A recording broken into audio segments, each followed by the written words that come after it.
अब भारत एक democratic state है, डेफिनेटली सबका अपना एक व्यू पॉइंट है।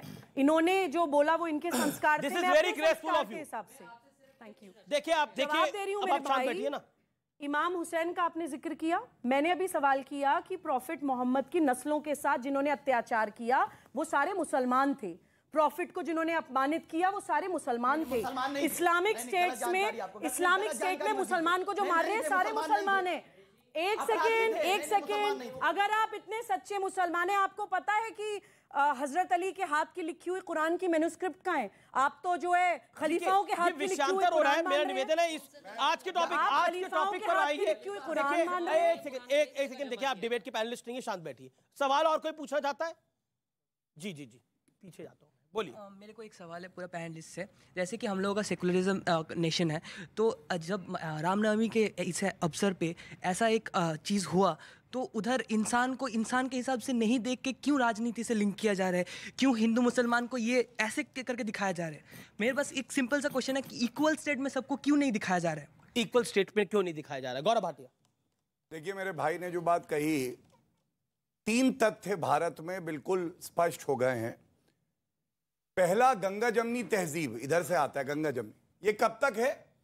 जब अगर रमजान में या ताजिया जा रहे हो और मंदिर बंद हो जाए तो गंगा जमनी तहजीब है। अगर मस्जिद के बाहर कोई रामनवमी बना ले तो पत्थर मारो, तब गंगा जमनी तहजीब नहीं है। दूसरा, आतंकवाद का धर्म नहीं होता मेरे भाई, लेकिन अगर मुस्लिम आतंकवादी निकले और सजा हो जाए, अफजल गुरु, याकूब मेमन, तो ये लोग कूदने लगते हैं। भैया देखो, धर्म को मेरे खतरा है, लोकतंत्र खतरे में आ गया।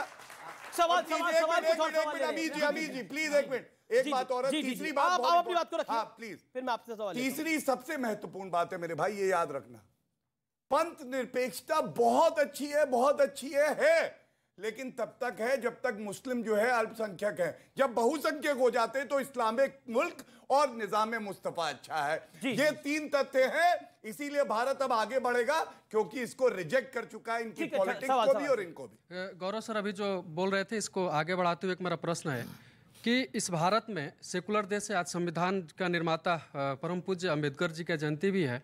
मेरा एक प्रश्न है कि भारत में चाहे दुर्गा पूजा हो, चाहे सरस्वती पूजा हो, चाहे रामनवमी हो, चाहे कुछ भी हो, यहाँ दंगा हो जाते हैं, लेकिन अन्य किसी भी धार्मिक कार्य होते हैं, किसी भी पंथ संप्रदाय कार्य होते हैं, कुछ नहीं होता है भारत में। आखिर ऐसा क्यों हो रहा है और कब तक होता रहेगा? मेरा सबसे प्रश्न है, इसका उत्तर आप लोग दे दीजिए। जी, ये जो सबने वाला है ना, इसमें सब अपना हाथ खड़ा कर लेते हैं, मेरे लिए दिक्कत हो जाती है। चलिए शादाब चौहान, आप बोलिए। मैं बता रहा हूं, ये आपका जो सवाल है मेरे भाई, ये इस देश की जरूरत है कि जब तक हम एक साथ नहीं होंगे, जब तक हम अमेरिका और चाइना का मुकाबला नहीं कर सकते। डेप्सोंग में चाइना कब्जा करके बैठा। Second point, let me complete कर, सुन लिया। अरे प्रश्न आपने बोला कि सब एक हो जाएंगे, तब तक ये मतलब कि नहीं होगा।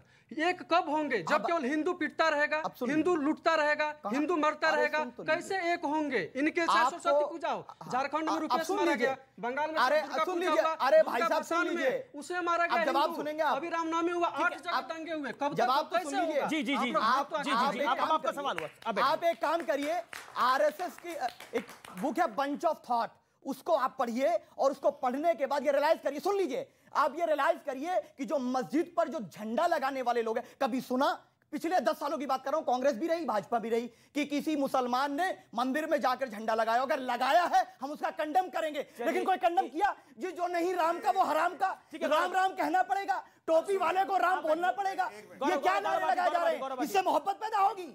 एक मिनट नहीं, ये कह रहे झंडा कहां बनाया बताओ? हर जगह, नाम बताओ। अरे भैया नाम बताओ, अदालत है ना, आप अदालत है, जाइए अदालत को।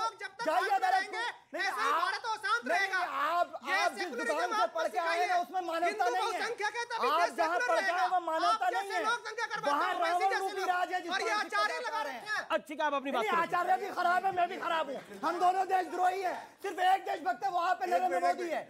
अभी कश्मीर में मस्जिद नमाज वहां पे फिर से स्वीकृति दी गई, वहां से नारे लगाए गए, आजादी चाहिए मस्जिद से। ये मस्जिद है या आतंकवादियों का अड्डा? ये बताइए। चलेंगे बोलिए, देश के खिलाफ, देश के खिलाफ अब जवाब सुनिए, मैं सुनूंगा। अब वो मुझे उम्मीद है कि वही तालियां दोबारा बजेंगी अगर इक्वल है तो। अगर कोई मस्जिद में खड़े रह करके हमारे देश के विभाजन की बात करता है तो हम उसको कंडम करते हैं। हम लोग सावरकर का समर्थन नहीं करते। चलिए नाजवल कसाब का समर्थन करते हैं। सुनो शहजाद, कुतुब मीनार वहां पे सावरकर एंड कसाब, हाँ इक्वल है मेरे लिए इक्वल है। नहीं अब जो आपकी मर्जी है मेरे लिए नहीं, मेरे लिए दोनों सावरकर देश प्रेमी था, उसने भी मेरे सावरकर देश प्रेमी था, सावरकर गद्दार था। नहीं ये देखिए ये बहुत गलत बात कर रहे हैं। माफी मांगा अंग्रेजों से, दैट इज द प्रॉब्लम। नहीं बिल्कुल जो सावरकर को नहीं समझा वो हिंदुस्तान को नहीं समझा। कोर्ट के वकील खड़े केस बुक करिए मेरे खिलाफ। सावरकर जी के लिए ये जो कह रहे हैं ना, उनके पैरों की धूल नहीं है ये लोग। सावरकर जी के लिए वीर अब्दुल हमीद की धूल है। सुनो हाँ वीर अब्दुल हमीद वाले को एक हफ्ते के लिए अंडमान निकोबार सजाए काला पानी पैक करके भेजिए, वापस आकर बताइए। सोनिया मुस्कुराइए मत। मेरा सवाल है सभी पैनलिस्ट से, सभी मत एक से पूछिए। नहीं सभी से ही। अच्छा, सभी खड़े हैं। मेरा सवाल सर इसलिए है सभी से कि यहाँ आके जिस तरह की डिबेट होती है, गंदगी पे जब आप बर्छी टंडी मारोगे तो दूर तक फैलेगी।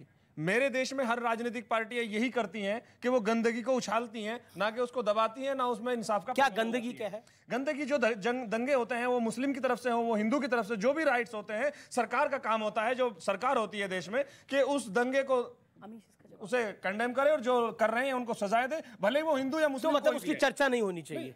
मैं ये कह रहा हूँ उस पे बात नहीं, मैं कह रहा हूँ दिखाया जाना चाहिए। यहाँ सिर्फ दिखाया जाता है, काम नहीं होता, ये सच्चाई। अच्छा मतलब दिखाना नहीं चाहिए आपको लगता है? उसे खत्म करना चाहिए। खत्म दिखाना नहीं चाहिए। जैसे 1990 में कश्मीरी पंडितों को निकाला गया, दिखाया नहीं गया, वैसे चुप हो जाना चाहिए। चुप नहीं।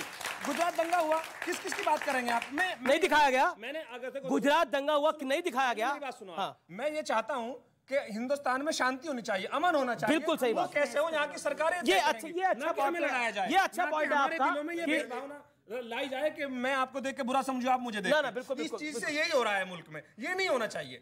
जी जवाब देना चाहती जी।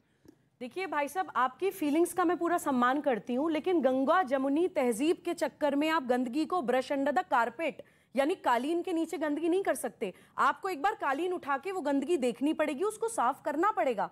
अभी एक भाई साहब ने मॉब लिंचिंग की बात करी, पूरे सम्मान के साथ मैं आपको कहती हूँ, मैं कहती हूँ किसी मुसलमान बच्चे के साथ कोई अपराध होता है गलत है, और आईपीसी की धाराओं के तहत सजा भी दी जाती है, जेल में भी डाला जाता है, लेकिन देश को लिंचिस्तान बोल देना, उसको मॉब लिंचिंग का नाम दे देना। क्या इस देश में मुसलमान गृह मंत्री नहीं रहे, एजुकेशन मिनिस्टर नहीं रहे, क्रिकेट टीम के कैप्टन नहीं रहे, बॉलीवुड पे मुसलमानों ने राज नहीं किया, या वाइस प्रेसिडेंट नहीं रहे? इस पैनल में भी 2 मुसलमान बैठे, इक्वल रिप्रेजेंटेशन। देखिए पूरा इक्वल रिप्रेजेंटेशन है, ये भारत है मेरे भाई। किसी इस्लामिक स्टेट में आप इतने सुरक्षित नहीं है जितने भारत में है। इन जनाब का नाम, आपका नाम?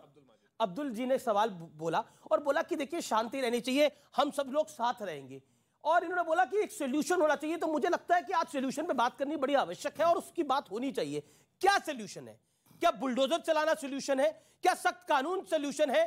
क्या माहौल बिगाड़ने के पैटर्न को ध्वस्त करना बड़ा जरूरी है? क्या बुलडोजर वाली इंस्टेंट कार्रवाई जरूरी है? क्या वही एक नतीजा हो सकता है, वही एक सोल्यूशन हो सकता है?